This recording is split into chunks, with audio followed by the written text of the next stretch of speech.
A mysterious illness ravages the common folk, and yet for some reason the establishment isn't interested in finding a cure. And so it's up to one girl to challenge the system to try and save lives.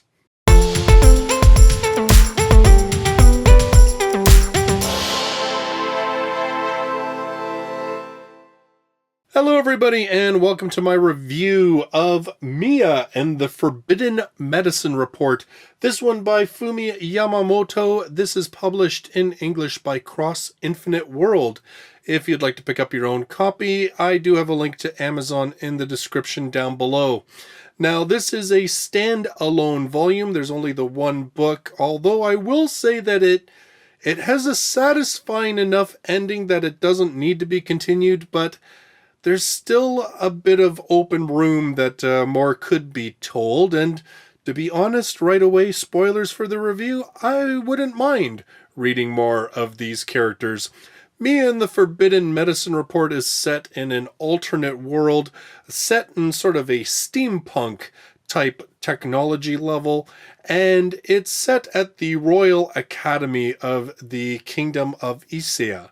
Now, Mia, our title character, she is from a very small, sort of out-of-the-way village, and she has worked her butt off to get accepted into the Royal Academy, and her full purpose of getting there is so that she can try and find the cure for a disease called Demon Claw.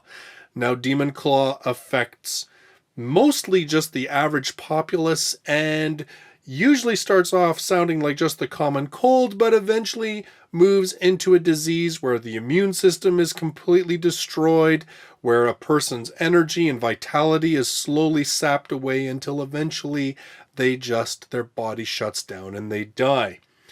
Now, there's also another disease that actually is prevalent in this kingdom, and that is called Angel's Tears. And it only affects mages. In fact, it drives them absolutely insane. Now, unlike Demon Claw that's been ruled as uncurable, Angel's Tears does actually have a treatment. So Mia, being a commoner, goes to the Royal Academy determined that she is going to learn everything she can in order to try and find a cure for Demon Claw. Now, in her first year, she has to basically write sort of, they call it the grand plan. It is essentially a thesis. And of course, her thesis is to try and find this cure. And the story basically revolves around her and a growing group of friends as they come to terms with the fact that there are a lot of mysteries behind this disease and why perhaps it hasn't been studied to its fullest extent, and them trying to circumvent the system so that they can pursue Mia's dreams. Now, Mia in the Forbidden Medicine Report actually really works because of its characters. Now, it is a shoujo novel, so of course it focuses very heavily on Mia. The book is told in the third-person narrative. Now, it does have slight aspects of a reverse harem, although it never is heavy-handed and it never becomes comedic or played for foolishness. It's just kind of there. In the case of the characters, so we have four main characters. We have Mia herself, who I really liked her character. Now, in the beginning, she is very isolated because of her social standing and for some other reasons that I won't spoil. And seeing her alone and yet determined to not let it beat her, seeing her determined to seek out this cure for Demon Claw, I really liked her as a character. I liked the fact that she was smart, that she was determined, that she had a goal that pretty much no matter what was going to happen, she wasn't going to let it derail her. And then we have the three male characters who end up becoming part of her group to try and pursue this whole topic of Demon Claw. We have Felix, who is this somewhat suave blonde boy, but he always wears a smile on his face, but there seems to be quite a bit of tragedy in his background. And in fact, unlike a lot of light novels, he's actually a character that seems to have post-traumatic stress disorder and suffers from frequent panic attacks. We then have Matthias, who is a friend of Felix's, who kind of fills that guardian of the group, because of course it is a boarding school, so they're all basically alone there. Matthias is quite mature, and he basically looks out for Felix, and so he kind of adopts that role for the entire group. Then finally we have Henrik, who is incredibly intelligent and logical, but at the same time is kind of a hard personality to kind of get close to because of this sort of cold and analytical way that he approaches the world. Having these four very different and diverse personalities works really well, particularly with the guys, because even though there isn't quite this open competition for Mia's affections, like I said, there is sort of an element of that reverse harem, but it's not overtly played. Because they're very different individuals, there's quite a little bit of like banter between them, and it really is Mia's character that kind of holds it all together. And it was kind of cool to see a group of guys that never treated the girl like she was just sort of like the mascot, or, you know, that they were such puppy dogs for her that they were ridiculous. Everybody sort of unifies behind this whole decision to pursue Demon Claw in a way that their drive feels not just for the sake of Mia, but for their own sake as well. And I really liked that component of it. I liked the relationships of the characters. I also liked the whole mystery of what are these diseases and why is it that one has more favor than the other. This series, well, I shouldn't say series, this novel, I kind of actually wish it was a series. It definitely has enough of a story that it could be, but at this point it doesn't appear that there's going to be any more. In any case, in this novel, it addresses a number of themes, which I think at least one or two of them are quite relevant for the state of our world. One of them, and this is probably the most relevant, is the whole concept of medicine existing for those who can afford it. So it's not hit over your head. I'm not going to say that this is a really preachy book. It's not. But because it is a novel where there are very clearly class structures, because this is sort of set in that Victorian age that is often looked at with, you know, steampunk and everything else, where you still have an element of the nobility. Add into that this world also has mages, magic users, and that's a new level of sort of class that differentiates some people from others. And so the whole thing is that, of course, Angel's Tears affects mages, while mages serve an incredibly important function for society, aside from not only being able to perform things that would allow crops to grow and so forth, things that are useful during peace times. They're also incredibly powerful in terms of being a military deterrent. And so you get this very sense that the priority is for those who are the nobility, and the priority is for those who serve the most important aspect, important as far as, you know, those who are the nobility are concerned, which are the mages. And so you have this conflict of the priorities of a system where there could be more research done, there could be better medicines created, but we can't do it cheaply, and so we're really only worried about taking care of the health of those who can afford it, who are the nobility. And having a character like Mia, who is a commoner, sort of see these things, and having her trying to sort of buck the trends and buck the system and trying to change things and look at this disease that has ravaged families and separated and isolated individuals, and having her pursue that despite the system basically being working against her, she makes a really compelling heroine, and one that you can get behind. This also has a great deal of themes around the whole idea of, like, teamwork is probably oversimplifying it. I think the thing is that in this team, we have the school itself is broke up into the medical wing, the pharmacology wing, the magic wing, and then the law wing. And of course, these are all based basically on students' levels of ability, but mostly based on their levels of affluence.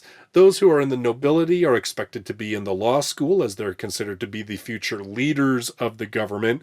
Of course, then the mages, I've said what purpose they serve. And then medicine and pharmacology are kind of like at the bottom end of the scale, and they really only exist to maintain the mages and to maintain the nobility. And so Mia being in the pharmacology unit, which is kind of like the lowest on the tier, she again is being sort of pushed against by the structure. Not only is she a commoner who's basically earned her way into the school with hard work, not with money or influence, but she's also in the program that basically has like the most to prove, right? So we have this kind of, so each of these characters comes from each of the different areas of study. So we have Felix, who is in law. We have Matthias, who is in a mage. We have Henrik, who is in the sort of medicinal area. And then we have Mia, who's in pharmacology. And so we have these characters that have sort of a diverse skill set.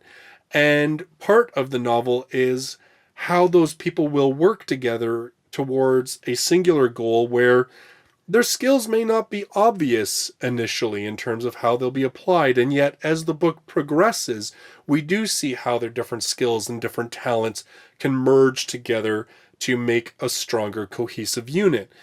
This is also a lesson that Mia has to learn, because Mia is so driven that at times her personality and her drive comes into conflict with the others, and that she is so blind in her pursuit of her goal that she won't take input from others. She won't really listen to what they're trying to tell her. And so this is a lesson that she has to learn.